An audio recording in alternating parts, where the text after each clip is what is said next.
Lagyan ng sukli dyan. Wala ka ng buhok. Ay, pare. Ay, Kaya na. naman. Baka pwede makayaram ng 200?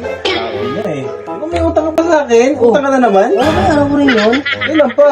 Ako, nag-apply ako ng trabaho. Malay mo, natanggap na ako. Boy, pero ba 200 dyan? Pero ko na pa. Wala nga akong pera eh. Nasa yung pinagbenta ng pizza kanina eh. Bakit ba? Oo, kaabot lang sa'yo eh. Ito, may sanda pa ako dito. Makalayas ka na. 100? Ano to? Yan may kulang pa 100 sa akin. Oo. O sige, gusto mo na ibigay. Okay lang. Tapos parang ako pa yung nagkautang sa'yo. Talaga may utang ka pa. 200 ang hinayaran ko Paano? sa'yo.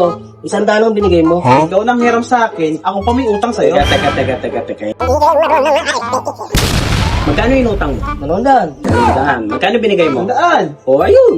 Magkano kulang? 100. Ay, teka. Paano yung binigay ko sa isang sandaan? Bigay mo. Ayan. Oh. O, yung kulang mo 100. Oh. O, ayan. Gago to. Paano? Isa anak ko. Oo, paano? Paano tayo? Hindi kasi kayo mga Paano marunong, ba no? isa anak ko nun? Simple. Anak ka ng pu. Ano ka? Bakit naman?